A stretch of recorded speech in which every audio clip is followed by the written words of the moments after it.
evening and welcome to Stones and Thrones. My name is Nicholas A. Venna, and this is my show. I analyze and talk about current events in society, culture, and political news in pursuit of the good things to which we can hold fast and build upon, stone by stone, until myself and like-minded individuals have thrones that last. Occasionally, I'll be responding to some stones thrown at me, and sometimes I'll be throwing some stones of my own. Today is Saturday, August 8th, the feast of St. Dominic from the Order of Preachers, the original OP. And I think it's fitting for today because there's just so much to try to actually talk about. And there's no way that I could cover all of it, not in a single show period, but not even wisely in a number of shows without setting some sort of stage or foundation that would somewhat serve as a guide or a rubric for what and why we're actually addressing these issues. But to dive right into it, what I've been noticing is politics is kind of the order of the day right now. And I realize that not everybody is involved in politics, properly speaking.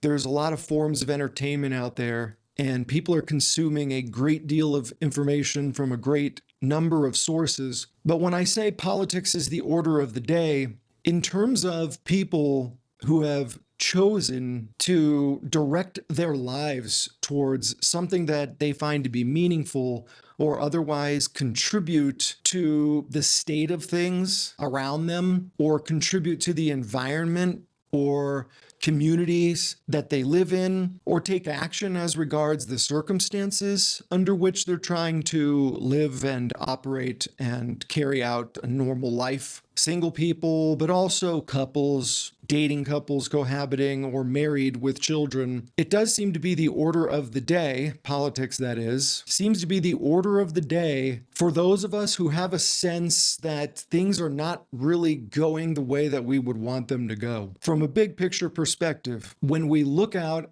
at the world around us that we're trying to live and breathe and operate in, it's obvious to everybody that things are not going a direction that seems suitable for any meaningful sense of peace, especially in the West, especially in the United States. The founding of this country in the United States was about the pursuit of life and liberty and the pursuit of happiness, and whatever that means.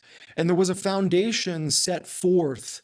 There were fundamental precepts upon which the Constitution was drafted and the Bill of Rights drafted, the set of civil rights that we all possess and that were established, at least in principle, at the founding of the nation and drafted into the Constitution, drafted into the Bill of Rights. There was a fundamental set of precepts that were presumed and baked into that. And some of them were explicit in terms of all men are created equal and endowed by a creator with certain inalienable rights. Those alone, those precepts, the idea that all of us were created equal and then endowed with certain inalienable rights because of the dignity with which we were made by that creator, those precepts pretty much serve as the basis for the rest of Western society. And so what I want to jump into now is this concept where today, so it seems, in the West, anybody who has a sense and is quite vocal about it, that each of us is either called to or invited or has the opportunity to contribute to society, try to shape society or better society, improve life, not just for oneself, but for a community, for like-minded people, or for the world at large, for everyone. It varies in depth and scope, but for those people who want to contribute something to the world and they feel whether called or just capable or invited to, or they just feel inspired to, whatever the case may be, politics seems to be the order of the day. That seems to be what people look at. And so you see more and more discourse going on recently, especially in these areas where people are out there and they're offering ideas, they're presenting ideas, maybe even pushing ideas, trying to persuade the general public of their viewpoint. And they're trying to persuade them to one policy or another, or one worldview or another. But ultimately, in the political sphere, what it comes down to is a vote. Trying to persuade you to take action as a citizen, get up, get out there and vote. And for those who are able, you also sense a call of, maybe contributing financially to campaigns or to political parties. There's also people who have more to offer than that. It's not just their vote, may not even be just their money. They may have access to other resources that would be useful in a practical sense for helping with elections or trying to either persuade a demographic to your view or to push more people that already share your view to the polls, or just to motivate people in any number of ways to take action, but all part of this bigger picture of politics, of the American politic, the group of people exercising this fundamental right to vote. And so there was something that came up last week or the week before, it might have been 2 weeks ago now, not this past week, because we're Saturday now, so not this past week and not the week before that. Maybe at the most recent it was a week before that. But there was this clip that was going around with Nick Fuentes where he was talking about, we are Rome. And by that, he was referring to Christians. And in a comparative sense, he was making that reference to the state of Israel and to believing religious Zionist Jews. And what he was talking about was, this was actually in reference to the shirt that he was selling with the Arch of Titus, which was celebrating the Roman destruction of that second temple. And so the reference was it was a political reference because the Romans did not destroy the temple in the name of Jesus. And I think some people know that. I realize Nick obviously knows that, but I think a lot of people who listened to that don't really even think about that. And they might not actually know that. And they might actually even be assuming the opposite, like as if it was, especially in the context and the manner in which that he was bringing this up, it would be easy for someone to infer that it was a Christian hand or a Christian movement or by virtue of Christianity or in support of Christianity that the Romans rolled in about 70 AD and destroyed that temple the second time, because that's what they were celebrating. That's what the Arch is celebrating. It's the destruction of the temple and the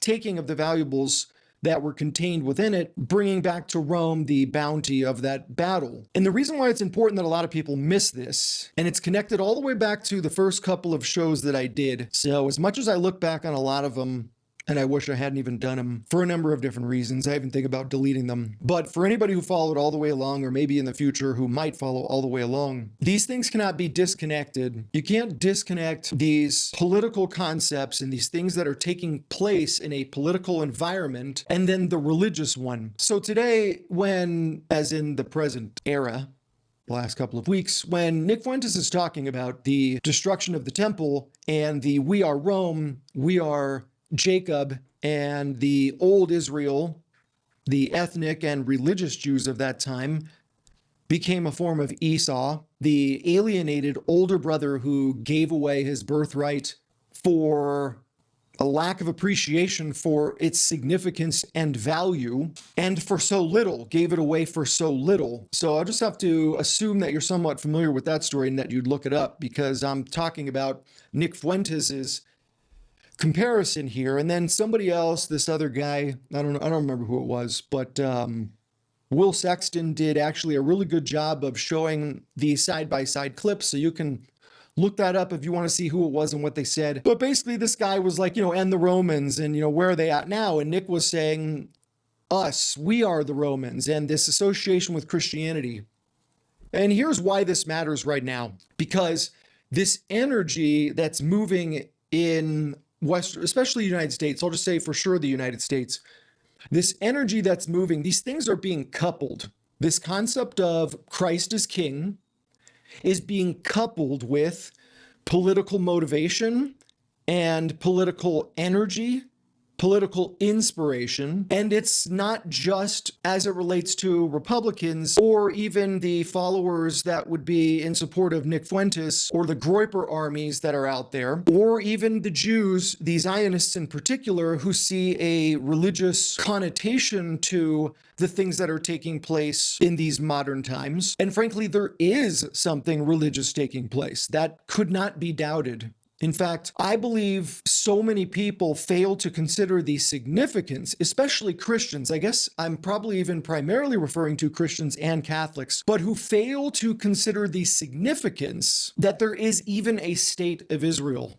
And the reason why is because a lot of people don't even really think about the fact that prior to the conclusion of World War II and the incorporation of the state of Israel, there was no state of Israel from the time that the temple was destroyed in 70 AD. So whatever 1947 minus 70 is, which is the better part of 1,900 years, there was no state of Israel. Huge part of that is the era of the diaspora. So look that up if you don't know what it is. You'll need to have some of these basic terms in order to really understand the significance here. But there was a dispersion of the remnants of the Jewish religion, the ones that did not form and then spread Christianity. I know I've made this point before that we can't be sitting here and thinking of like the Jews and the Christians the way that we think of it today and then try to impose that back on the time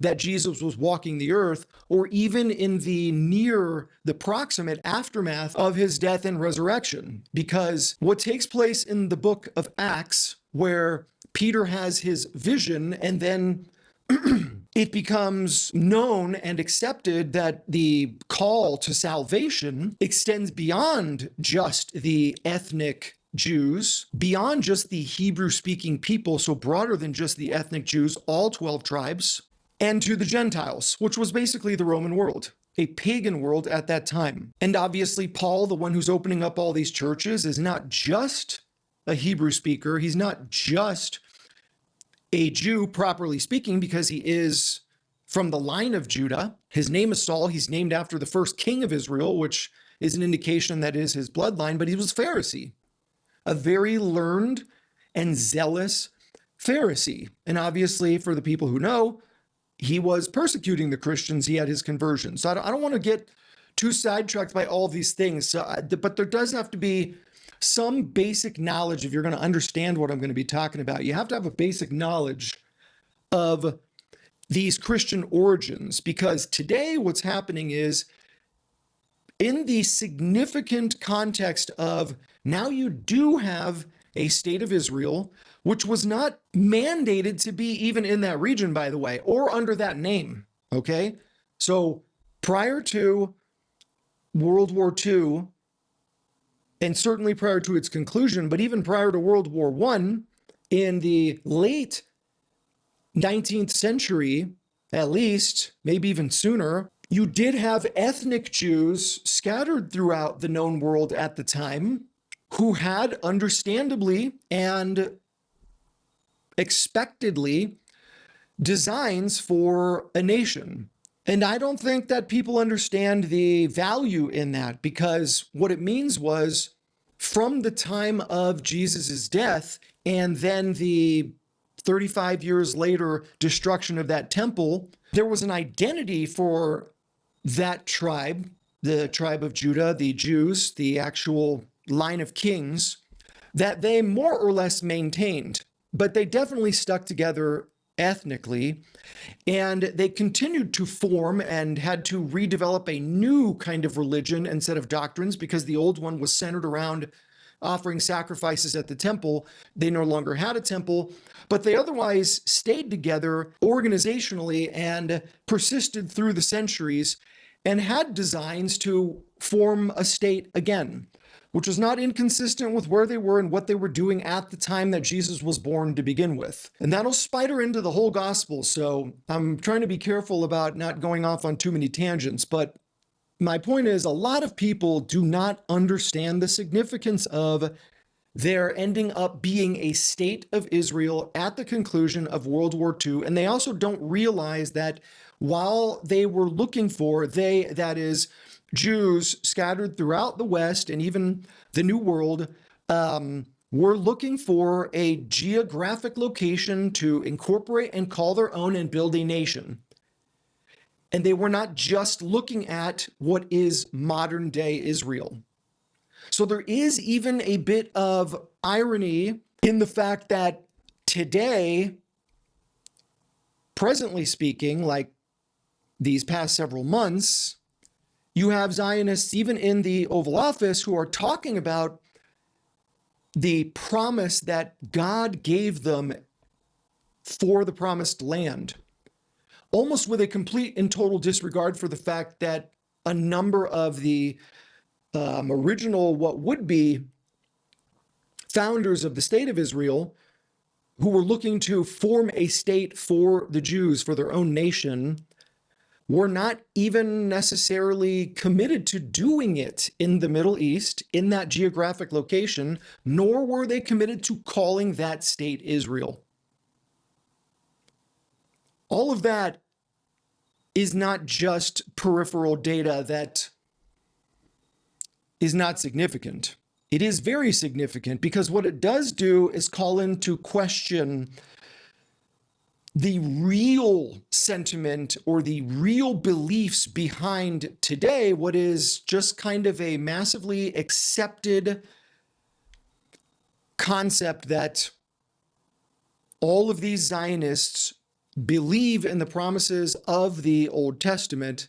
They believe in their inheritance being the geographical region that was promised to Moses, who never got to enter it, and what had become in ancient times before Jesus, the nation of Israel, first under King Saul and then David and then Solomon. Setting all that aside, though, just in terms of recognizing that there's so much that you cannot just take for granted if you want to really understand what's happening here, this is where we are at today. Where we are at today is there is a nation of Israel. It is generally in the area that was promised to the Hebrew people all the way back in the book of Exodus, that they did take possession of, that they did lose and get exiled from, and then that they did return to and build a second temple. That's where they're at today, and it is that same region that was promised to them at that time, what we refer to as the Promised Land. That's where they are today. And that is highly religious. Whether or not the people promoting this concept are religious themselves or are true believers, it is highly religious. And it's not insignificant that we're seeing more and more of this Islamic uprising in the West.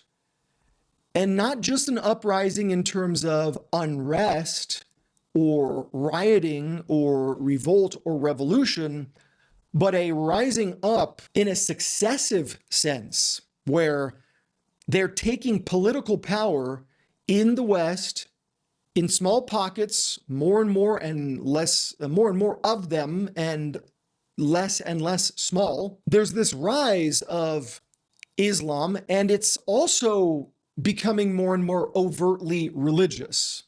Okay? So you do have this massive push, this massive sentiment going on in the West, especially the United States, the most powerful country in the world, where the state of Israel, the foreign nation of Israel, has an incredible amount of influence over the Washington, D.C., our lawmakers, our executive, our president. And you also see a strong presence more in Western Europe, but even still in the United States, and a growing presence of Muslims where the overtones are also religious. And so it's in that context that this question comes out, and Nick Fuentes says, we are Rome, and makes the association with Christianity, connecting it to the destruction of the Second Temple and what's depicted on the Arch of Titus. And here's why that's like super important and what people are missing. Christianity was a capital crime in Rome for the better part of the entire first 3 centuries. So from the time that Jesus dies and raises from the dead, and then you get this spread of the Hebrew-speaking people, of Jewish people who are claiming that their Messiah had come in a different form and had behaved and preached differently than what they were expecting, largely because he was not taking such a political stance, at least not the way that they envisioned the Messiah to be, not just reestablishing the kingdom and taking the throne in Israel and asserting the dominance of the Jewish people across the world the way that Solomon had done, or even King David. But that's how they understood it, was just that these are still Jews. They didn't come to be called Christian until what you see a little bit later in the book of Acts, where I think there's actually a verse that says, it was there that they were first called Christian, okay? And largely because this is on the heels of Peter having the revelation that Gentiles are also invited into salvation. So when the temple gets destroyed in 70 AD, that is a Roman, we've had enough decision. That's a, we've had enough of the unrest in this region, of the inability of this particular group of people to abide and operate under our rule, and the identification of the temple as central to what was holding them together, holding the Jewish people, that was, these Hebrew-speaking people. And so he destroys the temple, kind of once and for all. And that begins the dispersion of the Jews, but the population that was growing much faster was the other Jews, the ones who had now become followers of Jesus, and by the book of Acts were operating under the label of Christian. And that included Gentiles. So what we know as Christianity today and the Catholic Church today, that's our lineage. That's spreading all throughout Rome at the time. And there are a number of New Testament books and letters that are named after these regions where churches are being set up. And that's what these letters are. When you're reading from a letter of St. Paul to the whatever, the Ephesians, that's in Ephesus, right? These are coastal regions up towards and into Greece, into a little bit of Asia Minor, into, North Africa. So the Catholic Church is spreading at that time. But from Peter to whoever the 25th, 26th, 27th, 28th Pope, every single Pope is being martyred.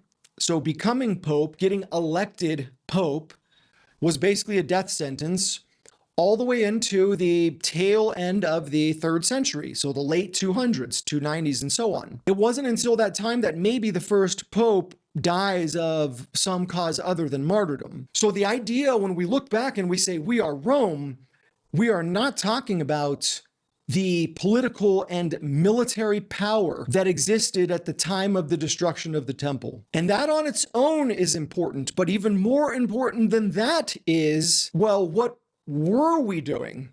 What did life look like if we weren't that political military power that we now associate with that early Roman era, post Constantine? Then what were Christians doing? And the fact is they were spreading underground and growing in population at a very high rate.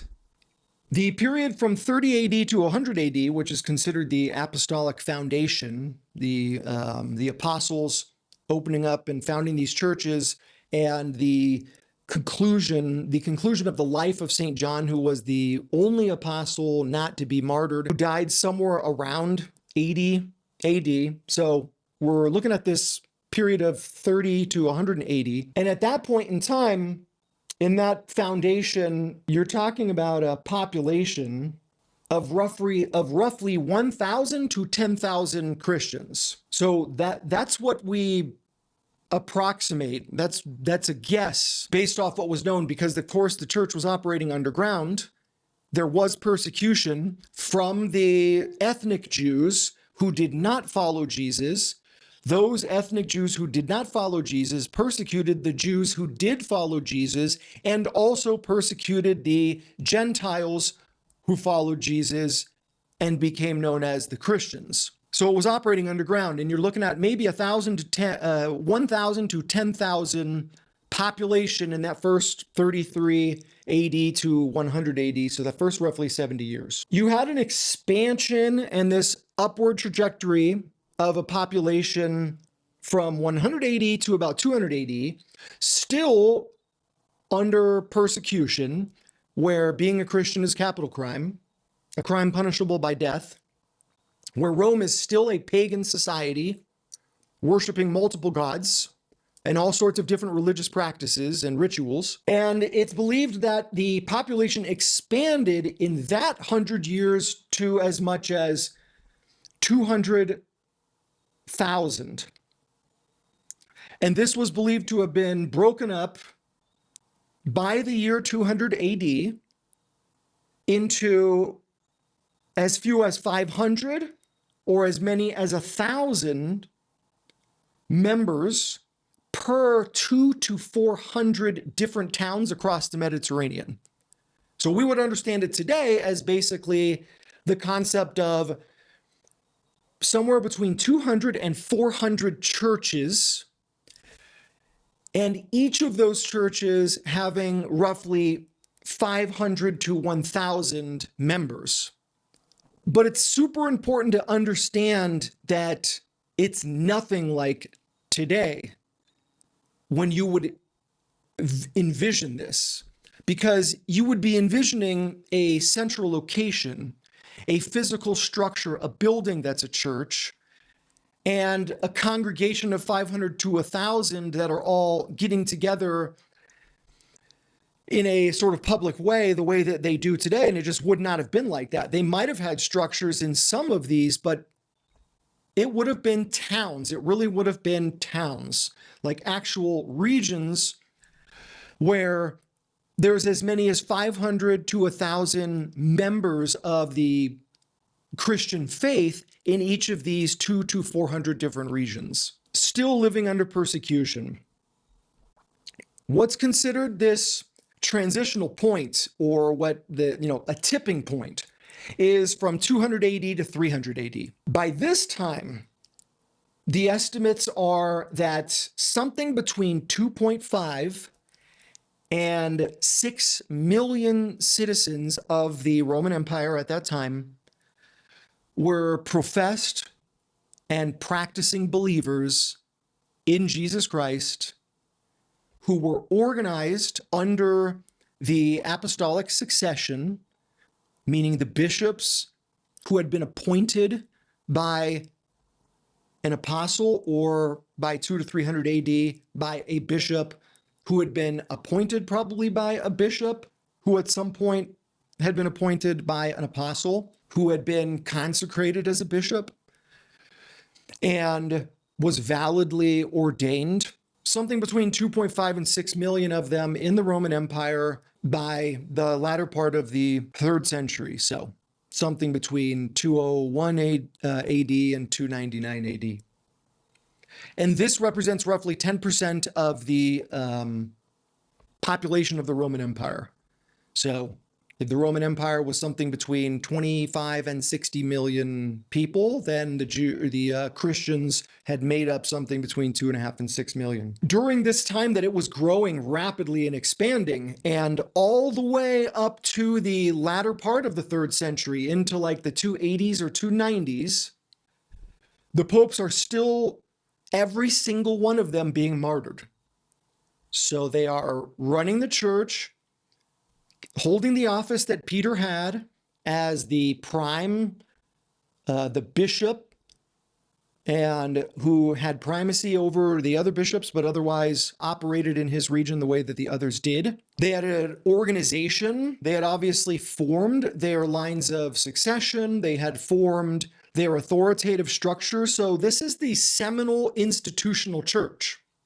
They were heavily persecuted at this time. They aggressively persecuted at this time.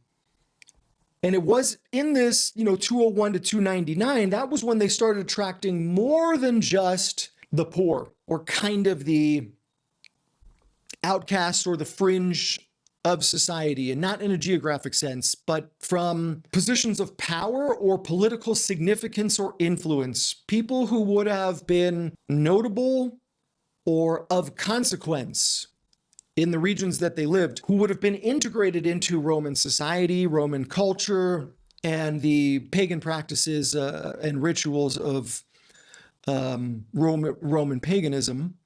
It's not until the 3rd century, 201 to 299, that you start to have an appeal, the Christianity as a religion, as a people, the Christians as a people are now finally starting to appeal to some of the more attractive elements of society.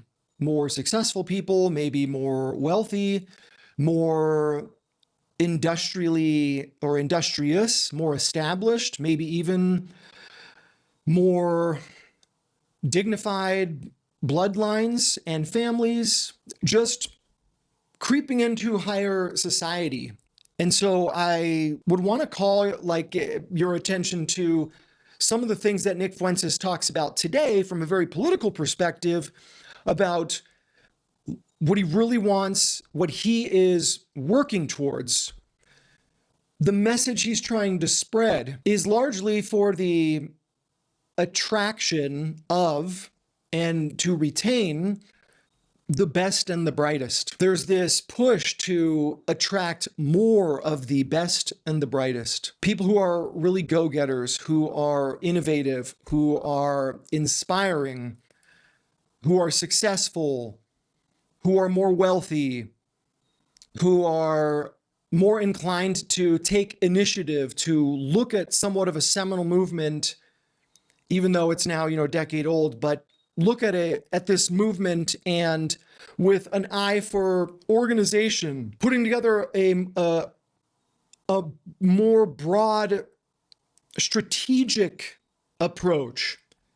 Visionaries, any form of higher society, frankly, because this also includes artists, whether it's painters, higher society. You can see this push, and Nick is looking to not just attract more elements from higher society, but he's also trying to cultivate the principles and ambitions and motivation and the activism within the base that he already has of Groypers. So it is a combination of both. It's trying to facilitate and develop the people that are already there, and also to attract people that aren't there yet, who would have a better view of the movement.